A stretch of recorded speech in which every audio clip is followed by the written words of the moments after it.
20 अक्टूबर 1972 को पूर्वांचल की धरती पर एक बच्चे का जन्म होता है।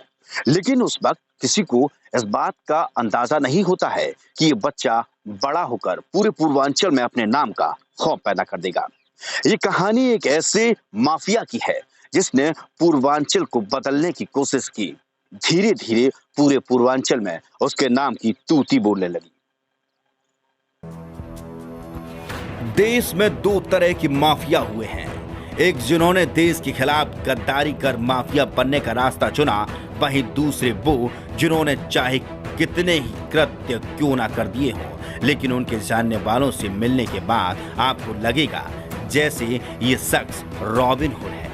दरअसल आज हम यूपी के पूर्वांचल के बाहुबली व पूर्व सांसद धनंजय सिंह के बारे में बताने जा रहे हैं।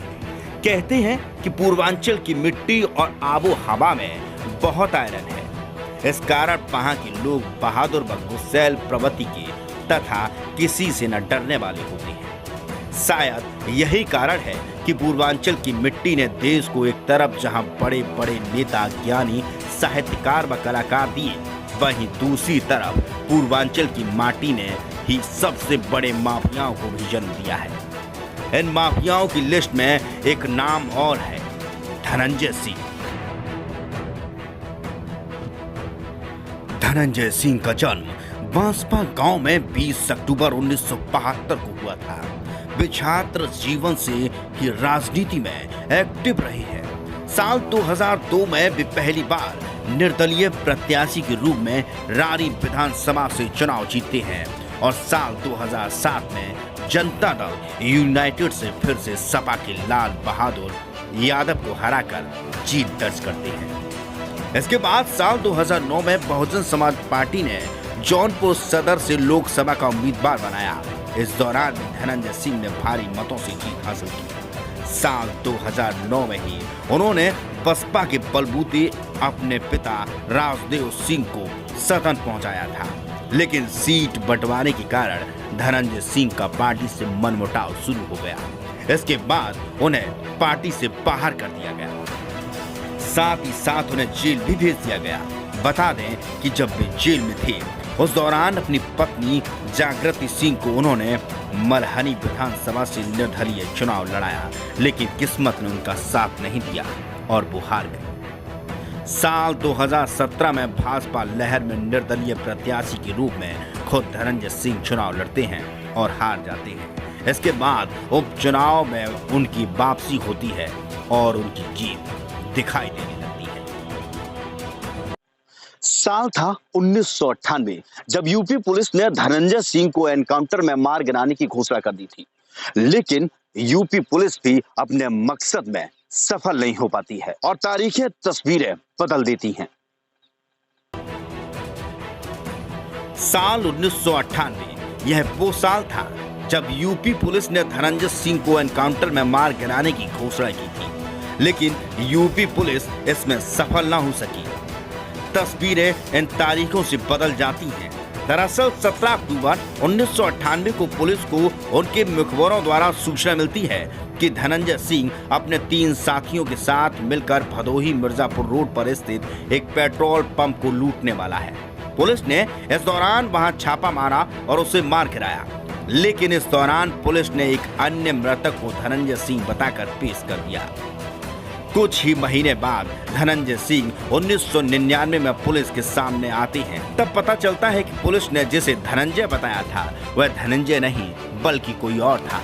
इसके बाद पुलिस कर्मियों पर मानवाधिकार आयोग द्वारा जांच बिठाई जाती है। इसमें 34 पुलिस कर्मियों पर मुकदमे दर्ज होते हैं और सुनवाई की जाती है। छात्र संघ में हमेशा से ही रुचि रखने वाले धनंजय सिंह जब लखनऊ के विश्वविद्यालय में राजनीति में पहुंचते हैं और राजनीति में पहला कदम रखते हैं, तो फिर उनके खिलाफ रंगदारी, वसूली, लूट जैसे गंभीर मामले आने लगते हैं। धनंजय सिंह की रुचि हमेशा ही छात्र राजनीति में रही है। ऐसे में जब वो जौनपुर के टीडी कॉलेज में पढ़ रहे थे, उस दौरान पहली बार उन्होंने छात्र राजनीति में कदम रखा था। इसके बाद वे लखनऊ विश्वविद्यालय पहुंचे और जल्द ही लखनऊ में आपराधिक गतिविधियों में लिप्त हो गए। इसके बाद एक एक कर हत्या, डकैती, रंगदारी, धमकी वसूली जैसे मामले उनके खिलाफ आने लगे और धनंजय सिंह की मुलाकात इस दौरान बाहुबली छात्र नेता अभय सिंह से हुई। धनंजय सिंह को और अभय सिंह को जानने वालों के मुताबिक ये दोनों एक समय पक्के मित्र हुआ करते थे। दोनों एक साथ एक ही हॉस्टल में रहते थे। धनंजय सिंह अपने मित्र अभय सिंह को महामंत्री पद के लिए चुनाव भी लड़वाना चाहते थे, लेकिन इस बीच एक हत्या मामले के चलते वे जेल चले गए। इसके बाद दोनों दोस्तों के बीच अनबन शुरू हो गई। इसके बाद जेल से ही धनंजय सिंह दया शंकर के नाम एक खत लिखा और छात्र संघ चुनाव में अपने समर्थन को अभय सिंह से शिफ्ट करके दया शंकर पर कर दिया। बता दें कि ये दया शंकर सिंह वही है जो फिलहाल भारतीय जनता पार्टी के नेता हैं। बता दें कि दोनों दोस्तों के बीच वसूली के कारण इनकी दोस्ती में दरार आ गई थी। एक समय के पक्के दोस्त कहे जाने वाले धनंजय सिंह और अभय सिंह के बीच दरार पड़ जाती है और ये दरार इतनी पड़ जाती है कि दोनों के बीच ताबड़तोड़ गोलियां चलने लगती हैं। एक समय के पक्के दोस्त कहे जाने वाले धनंजय सिंह और अभय सिंह के बीच जब दरार पड़ी, इसके बाद धनंजय सिंह अपने राजनीतिक करियर में चले गए। इस दौरान धनंजय सिंह पर पहला हमला उनके दोस्त अभय सिंह ने ही बनारस में किया। 5 अक्टूबर 2022 को धनंजय सिंह वाराणसी से गुजर रहे थे। इसी दौरान अभय सिंह ने उन पर हमला करवाया। इसके बाद टकसाल सिनेमा के सामने मुठभेड़ हुई, जिसके बाद दोनों पक्षों ने खूब गोलियां दागी। इस शूट आउट में धनंजय सिंह के गनर और सचिव समेत 4 लोग घायल हो गए। इस घटना के बाद धनंजय सिंह ने अभय सिंह के खिलाफ FIR भी दर्ज कराया था। 6 जनवरी 2021 को मऊ के किठौता चौहाई के पास अजीत सिंह हिस्ट्री सीटर की हत्या हो जाती है और इस हत्या का आरोपी होता है स्वयं धनंजय सिंह। पुलिस धनंजय सिंह पर 25,000 का इनाम भी घोषित कर देती है।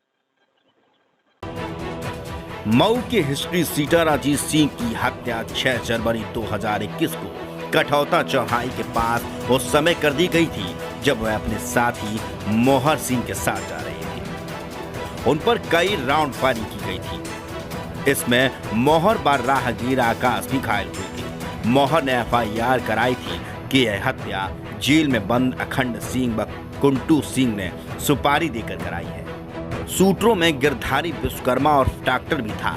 इसके बाद इसमें संदीप सिंह बाबा, अंकुर सिंह मुस्तफा, प्रिंस, बंधन रेहान सिंह और रेहान भी गिरफ्तार किए गए। गिरधारी गिरफ्तारी के बाद रिमांड अवधि में पुलिस अभिरक्षा से भागते समय मुठभेड़ में मारा गया था।